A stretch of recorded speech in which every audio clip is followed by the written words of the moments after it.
కాటికి కాలు చాచుకున్న తాతయ్యని చంపడానికి ఎవడు ట్రై చేశాడు? హలో, ఏంటి సార్, ఎవరు ఎందుకు అటాక్ చేశారో తెలుసుకోకుండా ఎందుకు వాళ్ళని వదిలిపెట్టారు? నేను డీసీపీతో మాట్లాడతాను. పర్వాలేదు, వదిలేనన్నా. ఎందుకు అందరూ టెన్షన్ అవుతున్నారు?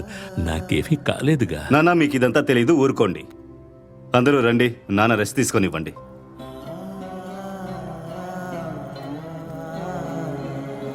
నమస్తే సార్.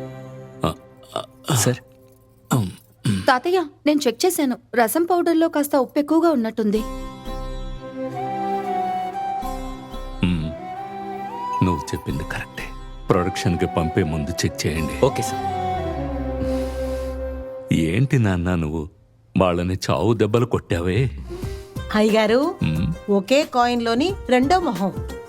హే మదర్ ఇండియా. సరే నాన్న, సరే. ఆ తారక్ మన రవీంద్రని చూసావా? పోలీసు వాళ్ళని ఎలా బెదిరించాడో. నాకేదైనా అయితే వాడు అస్సలు సహించలేడు. నా కొడుకున్నా కూడా ఖచ్చితంగా తనలాగా చూసుకునేవాడు కాదు. తారక్, నీకొక విషయం తెలుసా? తాతయ్య, మీ సీక్రెట్. ప్రతి సంవత్సరం మేము పుట్టినరోజు కోసం తాతయ్య మీకోసం కొత్త బట్టలు కొని పెడతారు. చూడండి. ఇది ఆడపిల్ల పుడుతుంది అనుకున్నాను. ఇది చూడండి.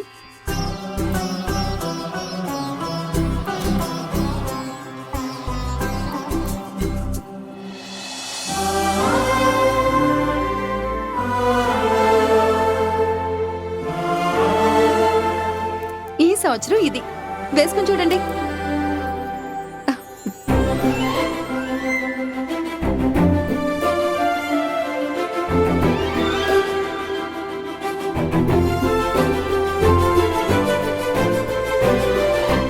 ఏం కొడతాదా? ఇది ఇంత లూజ్గా ఉంది. ఉండేది ఒక్కడు. సరసమ్మ బాగా వండి పెడుతుంది, నువ్వు తిని లావుగా ఉంటావు అనుకున్నాను. అచ్చరే గాని ఎయిర్పోర్ట్లో మీరు నన్ను ఎలా కనిపెట్టగలిగారు? దుస్తుల్ని బట్టి చెప్పాలా? రక్త సంబంధమే చూపిస్తుంది.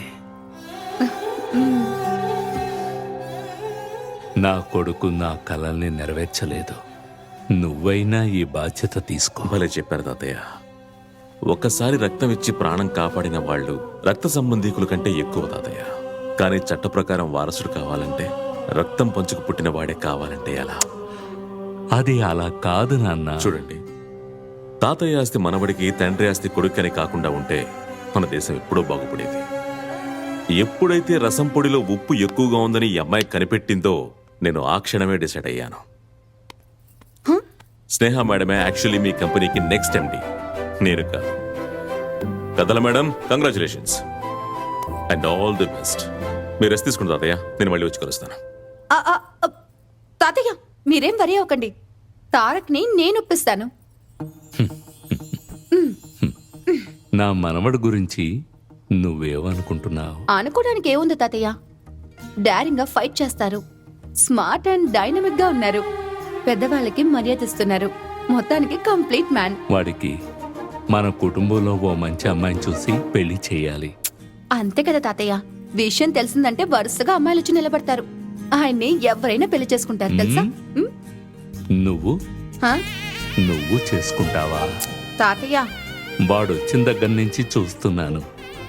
వాడేదైనా ఓపెన్ గా మాట్లాడాడు అంటే అది నీ దగ్గర మాత్రమే. వాడెక్కువగా స్పందించేది కూడా నీ దగ్గరే. వాడి నాన్న విషయంలో జరిగిన కన్ఫ్యూషన్ వీడి విషయంలో జరగకూడదని నేను వాడిని అడిగాను. అందుకు వాడు నేనెవర్నీ ప్రేమించలేదు, చేసుకుంటే ఒక మంచి తెలుగమ్మాయినే పెళ్లి చేసుకుంటానన్నాడు. నీకంటే మంచి తెలుగమ్మాయి ఎక్కడ దొరుకుతుంది? ఊరుకోండి తాతయ్య. నేను నిన్నే అడుగుతున్నాను, నా ప్రశ్నకి సమాధానం. తాతయ్య, పాలు నడిగినప్పుడు ఆవునిస్తే సంతోషంగా ఉంటుంది. అలాంటప్పుడు కామధేనువుని ఇస్తే ఇంకెలా మాటలొస్తాయి?